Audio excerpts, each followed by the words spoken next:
Bonjour à tous, bienvenue dans ce nouvel épisode de Rencontre en Terre Authentique. Et aujourd'hui, j'ai le bonheur, le privilège d'accueillir Melcha Mertens.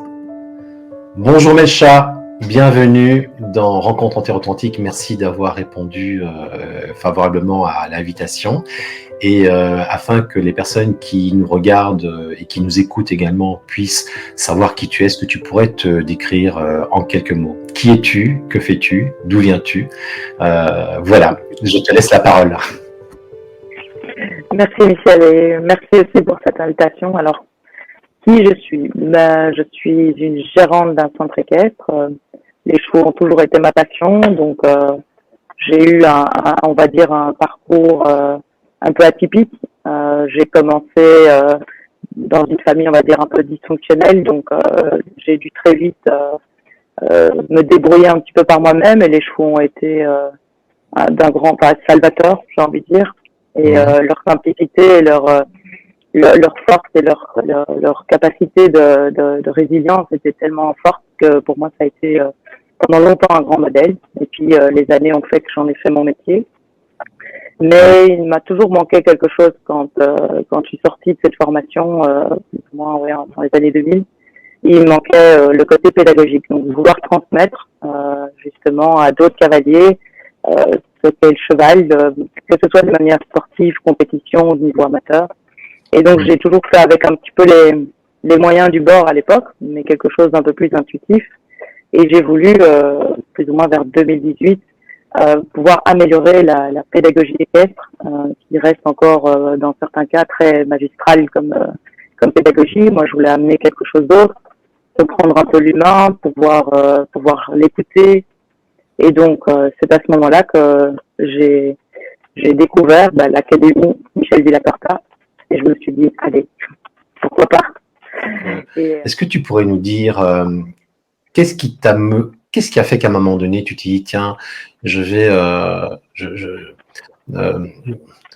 faire entrer le cheval dans ma vie, je vais me focaliser dans ce domaine. Qu'est-ce qui a fait qu'à un moment donné, tu t'es orienté vers le monde équestre? Alors j'ai entendu il y a eu quelque chose qui s'est passé dans ta vie, il y a eu un passage dans ta vie qui était peut-être pas facile, et donc le cheval t'a permis de pouvoir peut-être trouver de nouveaux repères, de trouver peut-être des choses qui te manquaient dans ta vie. Mais qu'est-ce qui a fait qu'à un moment donné, tu t'es dit, tiens, j'irais bien dans le monde équestre? Est-ce que tu avais tu étais en contact avec des gens qui étaient dans ce domaine? Qu'est-ce qui s'est passé qui a fait qu'à un moment donné, tu t'es retrouvé là-dedans? Alors, je me suis retrouvée là-dedans vraiment parce que pour moi, ça a toujours été une évidence. Donc, en fait, les chevaux, c'est depuis que je suis petite que ça m'attire, qu'il y a quelque chose qui est comme un aimant. Donc, même sans savoir que j'allais travailler dedans, même toute petite. Et puis, au fur et à mesure de mes études, comme j'ai dit, j'ai un parcours un peu atypique dans une famille dysfonctionnelle, donc c'est un peu délicat. Donc, la scolarité n'était pas facile. Et j'ai rencontré une ancienne amie qui m'a dit je fais faire exploitant de manège. Et quand elle m'a dit ce que c'était, parce que moi je ne savais même pas ce que c'était, j'ai dit ok, je fonce. Quoi. Et puis à partir de mes 15 ans, justement, je n'ai pas arrêté de côtoyer, de vouloir en faire mon métier et d'être près des chevaux et de pouvoir effectivement être à leur contact et de pouvoir après transmettre. Au départ, j'avais vraiment pas l'intention de devenir enseignante. C'était juste le fait d'être avec les chevaux qui était plus simple pour moi, puisque le cheval est quand même un animal qui est puissant, mais qui est posé, mais qui en même temps qui a cette liberté, cette résilience. Le cheval est quand même très particulier c'est un des mammifères quand même très très fort à ce niveau-là. Et donc ils ont quelque chose d'apaisant. Et donc voilà, au fur et à mesure, dans les cursus et dans les formations qu'on peut suivre pour travailler dans le cheval, on a soit l'option de devenir cavalier professionnel, mais alors à ce moment-là, il faut un sacré budget derrière et une sacrée famille derrière. Et sinon, d'enseigner. Et donc, au final, j'ai choisi l'option de pouvoir la pédagogie, d'enseigner, mais je trouvais que c'était quand même assez pauvre. J'étais spécialiste dans le cheval, mais il me manquait ce côté spécialiste dans l'humain. Et c'est là que pendant les premières années où j'ai enseigné, j'ai quand même réalisé qu'il y avait beaucoup de friction, d'incompréhension entre justement le cavalier et le cheval, mais le cavalier et le moniteur aussi. Et Oui. donc, ça crée de la frustration chez le moniteur, ça en crée chez le cavalier. De fait, ça se répercutait sur le cheval. Et donc là, j'ai commencé à chercher en me demandant vraiment comment est-ce qu'on peut faire autrement, comment me former, comment comprendre comment fonctionne l'humain finalement. Et voilà. Et quand j'ai vraiment découvert petit à petit qu'il y avait cette possibilité avec justement la PNL, que ce soit ces outils-là, je me suis dit voilà, maintenant que je sais, il faut que je trouve un moyen de me faire former, d'acquérir ces compétences. Oui. Et voilà, et puis au fur et à mesure, il y a d'autres choses qui sont apparues aussi, mais sinon je vais me perdre un petit peu. La raison pour laquelle je t'ai demandé de venir dans Rencontre Authentique, c'est parce que bon, il y a un fait, et un fait qui est confirmé par de nombreux témoignages, c'est que tu es considérée comme une enseignante, une pédagogue atypique dans le monde du cheval. Tu as une manière d'enseigner, tu as une manière de permettre aux gens de développer rapidement des compétences. Et c'est là où je me suis dit, tiens, ça sera intéressant cette rencontre, parce que comment fait-on lorsque on vient comme ça d'un environnement qui est peut-être dysfonctionnel, qu'à un moment donné on trouve un domaine. Alors je ne sais pas si dans ce que j'entends, le monde équestre s'est présenté à toi. Ce n'est pas toi qui t'es dit tiens, je rêve, j'aime les chevaux, je voudrais absolument faire quelque chose dans le cheval. Donc ça s'est présenté à toi. Ça a été une opportunité. Moi, je pense que oui, j'ai créé ça. J'ai créé quand même ça. Je l'ai cherché. Tu as créé cette opportunité. Et tu es Oui, devenu je comme pense. ça une référence au niveau pédagogique dans le monde équestre. Et je voudrais savoir comment est-ce qu'on arrive, bon, en plus tu es relativement jeune, comment est-ce qu'on arrive à faire ce genre de choses. Il faut quoi pour arriver en partant de rien, d'arriver à faire quelque chose aujourd'hui comme tu as réussi à le faire, à savoir, tu as ton propre centre équestre, tu as une pédagogie qui est à toi, tu as une école qui forme, qui forme avec une pédagogie très particulière. Et comment est-ce qu'on arrive à faire ce genre de choses? Voilà. Comment est-ce qu'on arrive à faire ce genre de choses? Comment est-ce qu'on part d'une famille dysfonctionnelle et puis on se retrouve finalement outsider, mais quand même bien présente et bien là, avec des compétences, en amenant de la valeur dans un monde qui finalement est assez, j'en dire, assez conformiste. Donc comment est-ce Oui, qu'on tout arrive à à faire? fait. Ok, j'aimerais. C'est ça que c'est une des raisons pour lesquelles je t'ai demandé de venir. J'ai envie que tu m'expliques comment, en partant de là, tu arrives aujourd'hui à être entre guillemets un repère, une référence dans le domaine dans lequel tu es. Je dirais comme ça, l'idée qui me vient en tête, c'est d'abord beaucoup de remise en question. Oui. Et énormément. Ça veut dire que jamais se dire quelque chose est pour acquis. Être curieux en permanence. Moi, je suis curieuse de tout. Et donc, depuis toujours, je veux tout savoir, surtout comprendre. Et, et donc, oui, de la remise en question, de la persévérance. Parce que oui, c'est un domaine qui, effectivement, ma pédagogie commence à être accueillie. Mais au départ, comme je le disais, on est très dans le côté de l'enseignement magistral. Donc, c'est l'enseignant qui sait et Oui. l'autre, l'apprenant qui se tait et qui fait. Effectivement, quand moi je commence les leçons en disant bonjour, de quoi as-tu besoin aujourd'hui? Et là, c'est vraiment des cavaliers de comment ça? Moi, je paye une leçon et c'est toi qui me demandes ce que tu veux. Enfin voilà, il y a deux, trois petits trucs, mais donc voilà, c'est se former, la remise en question, de la persévérance et un peu et beaucoup d'humilité. Ça veut dire Beaucoup pour moi, si d'humilité, si on ne reste pas humble et que on n'utilise pas chaque expérience pour en apprendre quelque chose, alors, on utilise encore souvent des bonnes et des mauvaises expériences. Moi, aujourd'hui, grâce à l'académie, je préfère dire celles qui sont utiles et inutiles, mais au final, chaque expérience est utile. Et donc, c'est en retirer, il y a moyen toujours, dans n'importe quel moment même difficile, de doute, c'est de toujours dire, OK, qu'est-ce que ça m'apprend? Qu'est-ce que je peux faire avec ça aujourd'hui pour pouvoir évoluer et apprendre? Et donc, moi, ça a été un peu la façon dont j'ai fonctionné pendant toutes ces années, inconsciemment, et que j'ai renforcé aujourd'hui grâce à l'académie, puisque ça m'a permis de faire consciemment des choses que je faisais inconsciemment au départ. Quelle est la plus grande difficulté que tu as rencontrée en fait dans ton chemin pour arriver comme ça à créer ton centre équestre, ensuite à créer ton école avec ta pédagogie voilà, tu as été confronté à quoi comme difficulté et quelle est la plus grande difficulté par rapport à celles que tu as rencontrées, que tu as dû vraiment dépasser? La Tu vas me difficulté, dire la que tu as dû difficulté, te dépasser. Mais j'ai envie de dire, l'idée, bon, j'imagine que tu as vécu une série de limitations, de problèmes. Il y a eu des difficultés, mais il y a bien eu à un moment donné, au milieu de toutes les difficultés, une qui était celle qui paraissait peut-être insurmontable, la plus compliquée, la plus difficile, celle qui te confrontait peut-être le plus. Est-ce que tu pourrais nous en parler? il y en a une qui me vient en tête et elle a été récurrente. Donc c'est vraiment une difficulté qui est propre un peu à mon parcours de vie. C'est Mmh. le fait que comme j'arrive avec certaines choses qui sont un peu avant-gardistes ou qui ne sont pas tout à fait encore ok dans le monde équestre, c'était le Mmh. fait qu'on croit en moi. Donc qu'on croit en ce que je dis, que finalement ce que j'amène comme théorie est ok, que les gens disent ah oui au final ce qu'elle dit c'est possible.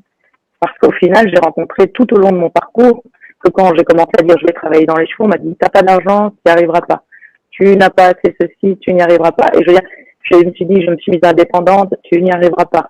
Tu fais attention, tu vas crouler. Puis après, j'ouvre ma société, non mais t'es folle, il faut pas faire ça, tu vas pas y arriver.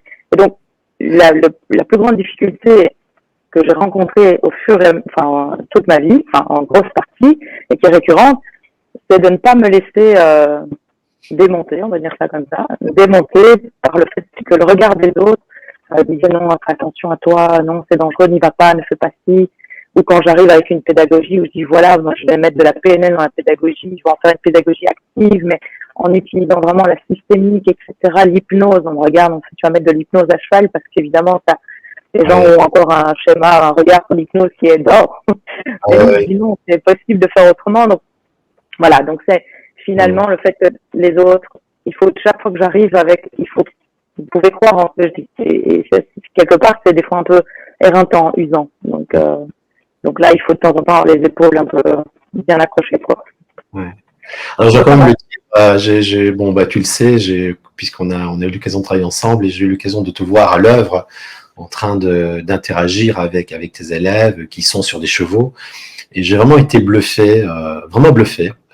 Et je le dis publiquement. Je l'avais dit déjà à l'époque, lorsque j'étais venu dans ton centre équestre, mais j'étais bluffé par la manière dont tu travailles, c'est-à-dire que tu as un micro et tu communiques avec tes cavaliers et je t'entendais en fait parler et j'entendais vraiment que tu utilisais euh, plein de techniques que l'on voit dans la formation, des techniques pour pouvoir rassurer, pour permettre à la personne de se rendre compte dans quoi elle se trouvait. C'était assez impressionnant. Et ce qui était également impressionnant, c'était que pendant que tu faisais ça, j'avais l'impression que tu étais toi-même en transe, que tu étais Ouais. complètement obsédé parce que tu étais en train de faire. Et, euh, et donc voilà, je voulais le souligner puisque l'idée également, c'est comme je l'ai dit au début, c'est mettre en avant ton travail, ton parcours. C'est vrai que tu fais, je connais pas grand-chose dans le monde équestre, mais j'ai vraiment eu l'impression que tu devais peut-être être un peu une martienne dans ce monde, dans la manière dont tu travailles. Ok. En tout cas, C'est un peu ça. j'ai vu des centres de cheval et pourtant il y avait quand même pas mal de débutants. J'ai vu que ces personnes avaient la banane. Donc je me dis, ton truc est peut-être bizarre par rapport à la norme de ce qui se fait habituellement dans ce environnement, mais c'est quand même impressionnant parce que ce qui compte, et c'est d'ailleurs valable pour tous les métiers de la relation d'aide, ce qui compte, c'est le résultat final. C'est est-ce que ça a marché? Est-ce que la personne, dans ton cas, monte mieux à cheval? Est-ce qu'elle a pu dépasser une peur? Est-ce qu'elle a pu corriger un défaut technique? C'est pour moi la valeur de l'efficacité, la mesure d'efficacité se trouve à ce niveau-là, c'est le résultat que tu obtiens. Bien Euh, sûr. et, et apparemment, dans ce que tu fais, les résultats sont là. Et c'est là où voilà, je reviens peut-être avec les mêmes questions. C'est comment arrive-t-on? C'est quoi? C'est un don particulier? C'est du travail? C'est de la chance? Qu'est-ce qui fait que, à un moment donné, une personne, et toi en l'occurrence, tu vas te démarquer de peut-être une norme, une manière qui est faite et qui est comme on fait habituellement. Qu'est-ce qui fait qu'à un moment donné, il y a quelque chose? Est-ce qu'un truc te parle dans ta tête? Qu'est-ce qui fait qu'à un moment donné, tu, tu, voilà, tu passes dans autre chose, tu passes dans un autre registre, tu vas chercher de nouveaux outils, comme tu l'as fait et comme peut-être d'autres l'ont fait, c'est-à-dire à un moment donné, je vais chercher, je vais pas me contenter de ce que mon environnement me donne pour faire mon job, je vais aller chercher ailleurs. Qu'est-ce qui doit se passer dans ta tête pour que tu fasses ce genre de choses? Je pense que tout simplement, c'est que tant qu'on fait la même chose, on a que le même résultat. Oui. Et donc automatiquement, quand moi j'enseigne et que c'était j'ai commencé à enseigner il y a à peu près 20 ans, donc j'ai fait 10 ans d'académique, du classique, mais j'avais les mêmes résultats. Les résultats ne me correspondaient pas.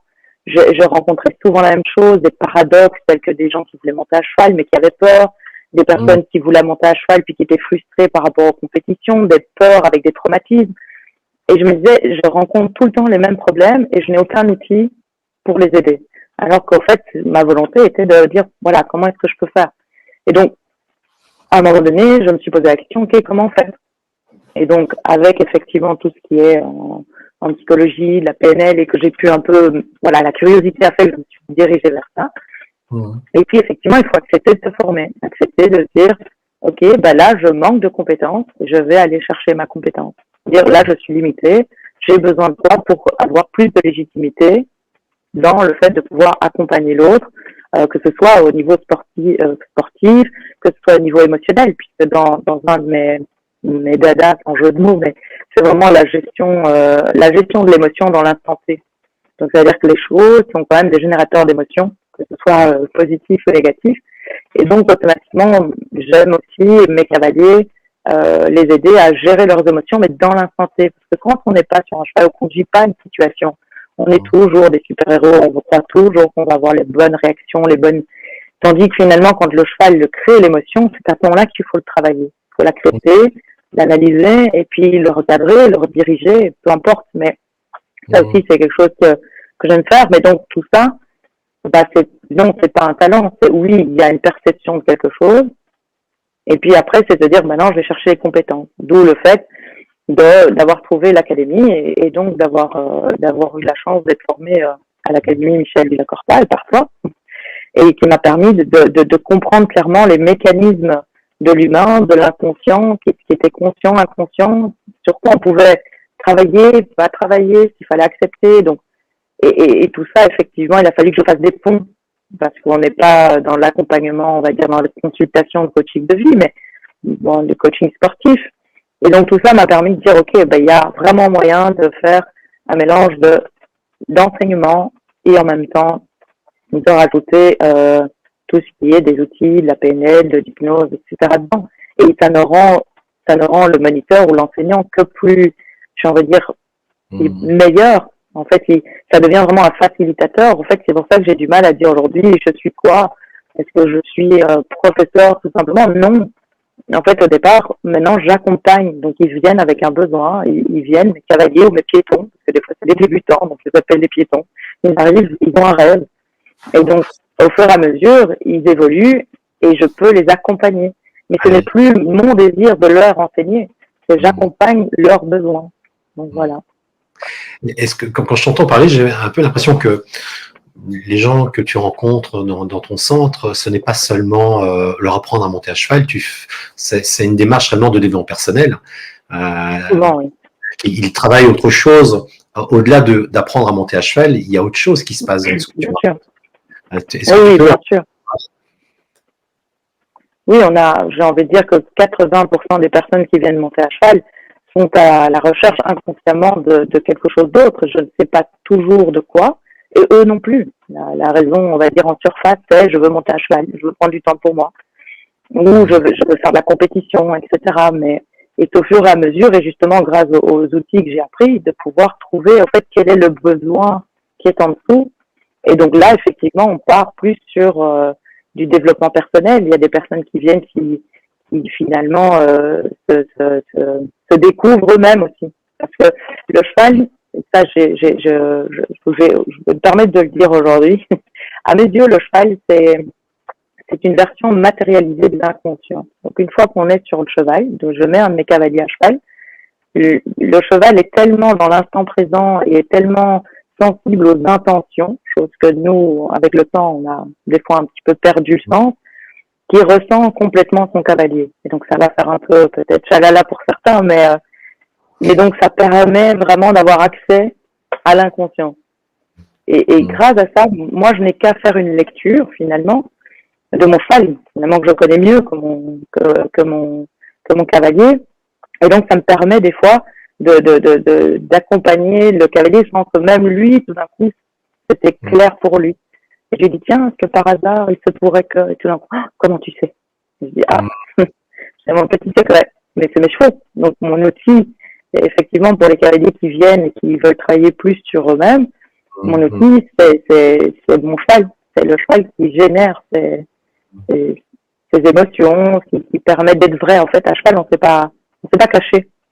On ne sait rien cacher. On peut dire, donc, quand je t'entends, bon, alors, corrige-moi hein, si je prends pas la bonne direction, mais en écoutant ce que tu viens de dire, on pourrait dire que avant de te former à l'hypno-coaching mental, il y avait une connaissance, tu pouvais lire les chevaux, et que les outils t'ont permis de pouvoir commencer à lire les humains sur les chevaux, c'est ça? C'est ça. Tu as combiné en fait les deux grilles de lecture pour pouvoir rendre beaucoup plus performante ce que tu proposais aux gens, c'est ça? C'est ça, voilà. Tout à fait. C'est exactement ça. Super, vraiment super. Est-ce que tu penses que le cheval peut être, le fait d'apprendre à monter à cheval peut être une forme de thérapie? Ça pourrait. D'ailleurs, il y a quelques équithérapies, il y a quelques-uns de mes collègues ou autres personnes qui font effectivement, d'ailleurs ça se voit souvent pour l'hypothérapie, vraiment pour les personnes à déficit soit mental ou physique, et ça les aide beaucoup. Moi je voulais pas partir vers ça, mais plutôt rester sur de l'accompagnement de cavaliers qui souhaitent travailler sur eux. Mais les chevaux ont cette capacité effectivement d'apaiser. Donc les personnes qui veulent effectivement travailler sur eux-mêmes et qui ne savent pas par où commencer, des fois, essayer de monter à cheval, ça peut être une bonne idée.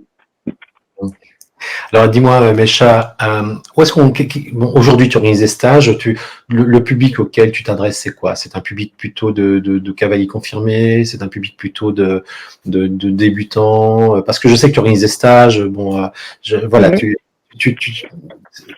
te positionnes comment par rapport à ce que tu proposes? Autrement dit, avec qui tu travailles? Voilà. Est-ce que tu travailles parce que dans ce que j'entends, les méthodes que tu utilises sont relativement sophistiquées. Est-ce que ce sont des méthodes qui vont plutôt être à l'usage d'un cavalier confirmé voulant faire des progrès par rapport à un plan de carrière ou par rapport à des compétitions? Parce que dans ce que j'entends, on est vraiment dans le coaching sportif, pas dans l'utilisation de techniques de pointe. Alors la question est-ce que c'est plus pour le professionnel ou le semi-professionnel dans le domaine équestre, ou bien ça s'adresse également à monsieur et madame tout le monde qui a envie de monter sur un cheval? Voilà, je voudrais savoir, tu te positionnes comment et à qui tu adresses ce que tu proposes? Alors effectivement, il y a deux branches qui se mettent. Alors il y a l'accompagnement dans tout ce qui est coaching sportif de compétition, justement pour les cavaliers, dépasser leurs limitations. Et donc là, on est très dans le technique et dans les modélisations d'excellence, comment améliorer, comment savoir gérer son stress en compétition, comment savoir gérer une réussite ou un échec, ou voilà, rester dans le moment présent. Donc tout ça c'est plutôt le côté compétition que j'aime beaucoup, et donc j'accompagne les cavaliers, je coach les cavaliers en compétition, je les entraîne à la maison, puisque tout ce qu'on il faut préparer à la compétition, c'est le résultat.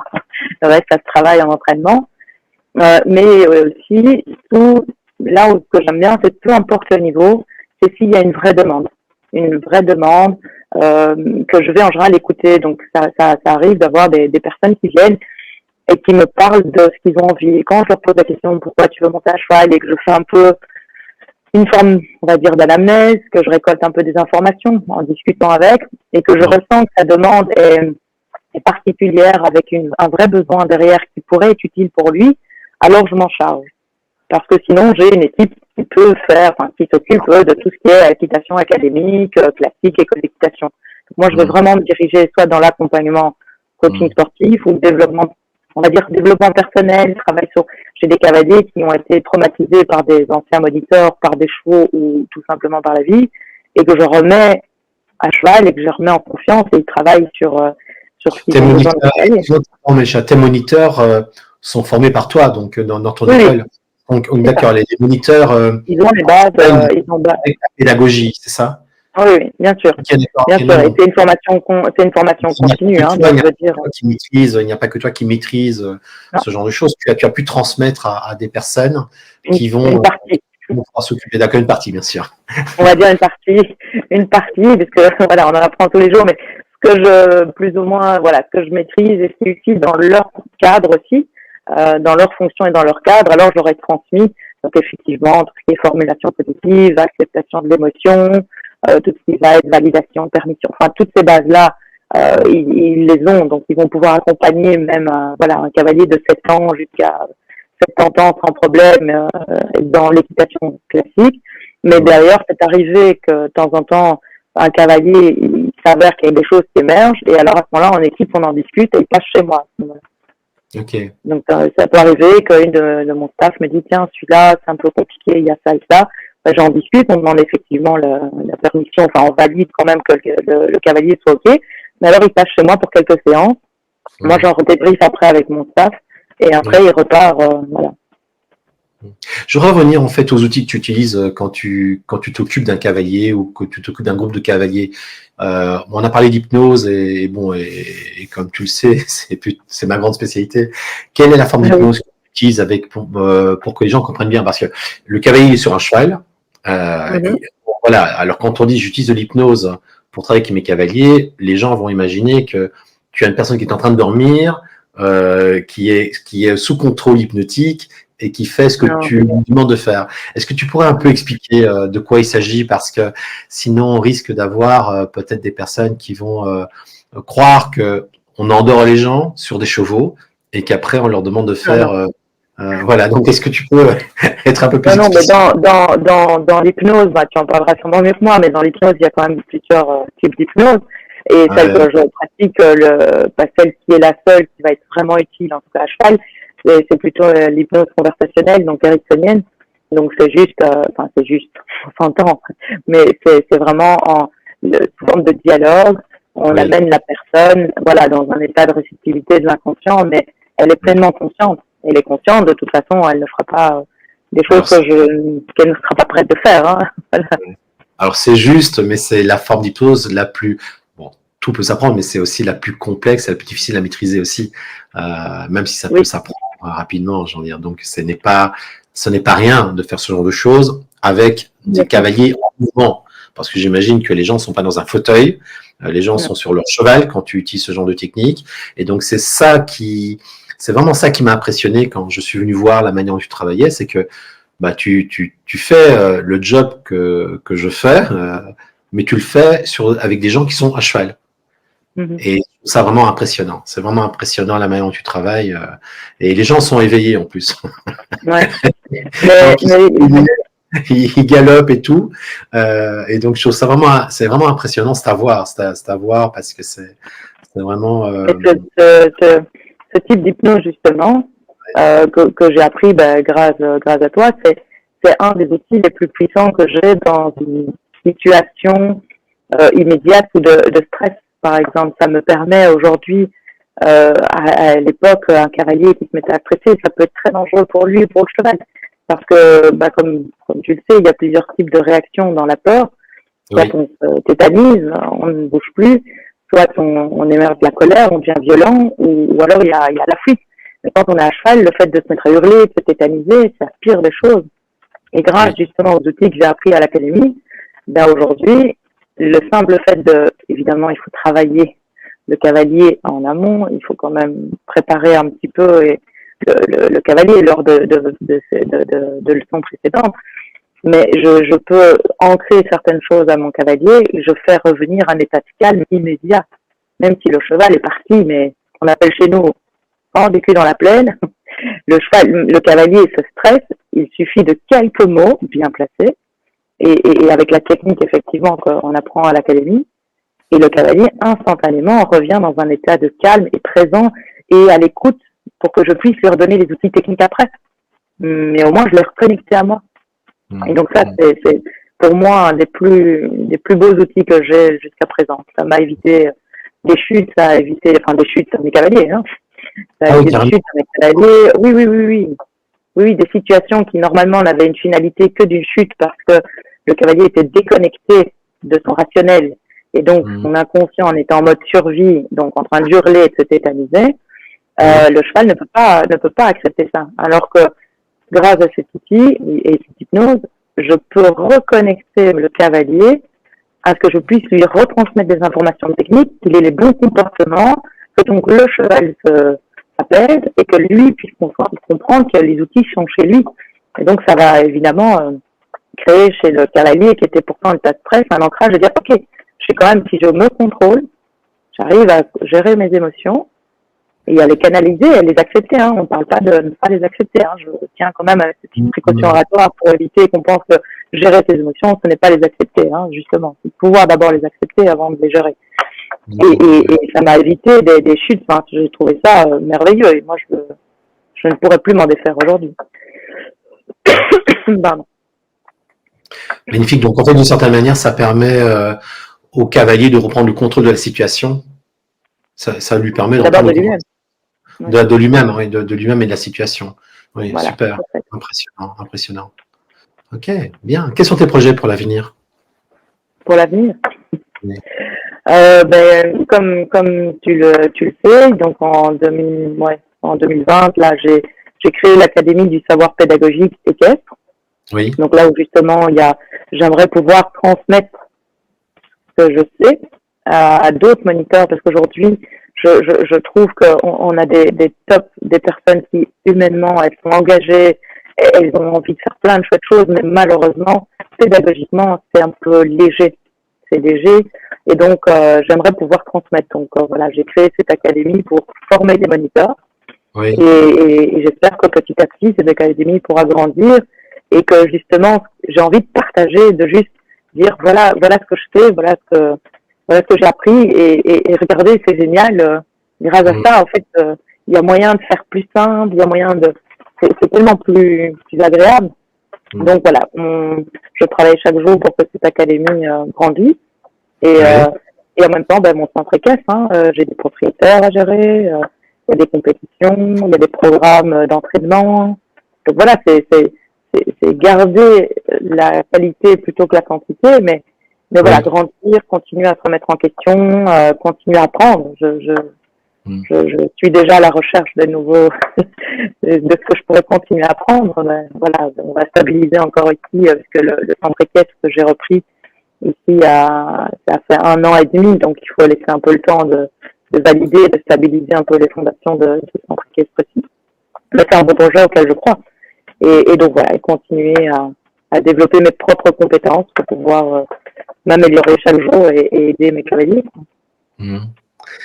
Alors, la question, si des personnes sont intéressées à vivre une expérience justement comme celle que tu as exposée pendant cette rencontre, où on peut trouver? Comment fait-on pour te trouver? Pour me trouver, c'est assez simple. C'est un centre équestre sur Waterloo, mais si vous allez sur Internet, c'est le centre équestre de la Paplotte. Et de toute façon, sur les réseaux sociaux aussi, les réseaux sociaux, il y a aussi Melcha Mertens, que ce soit sur Facebook, Instagram. Je pense, en toute modestie, que je suis assez public, on tape mon nom sur Internet, on le retrouve. C'est un peu mon col, là.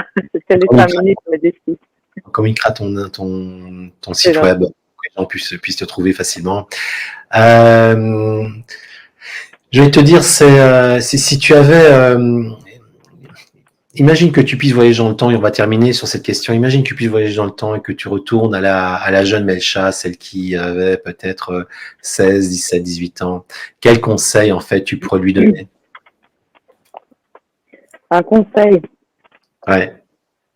La Melcha d'aujourd'hui, qu'est-ce qu'elle pourrait dire à la Melcha du tout début? De s'en faire un peu moins, que tout finira bien. Que tout, que tout finira bien. magnifique. Parce qu'effectivement, dans la démarche que j'ai entreprise, c'était quand même colossal, puisque en partant de rien, il y a eu beaucoup de moments de doute, beaucoup de moments de peur, de se dire est-ce que c'est vraiment une bonne idée, est-ce que je vais continuer, pas mal de, j'ai envie de dire, de sacrifices, mais donc voilà, donc oui, la Melcha d'aujourd'hui dirait t'inquiète pas, tout ira bien, continue comme tu es occupé, mais je ne changerai rien, mais juste peut-être avec un peu plus d'apaisement, Ok. moins de... Et tu me donnes pour te poser encore une question. Et qu'est-ce que tu aurais besoin d'entendre de la Melcha du futur? La Melcha du futur, c'est une bonne question. Ouais, c'est une bonne question. Qu'est-ce que la Melcha du Merci. futur? Tu aurais besoin d'entendre quoi de la Melcha du futur?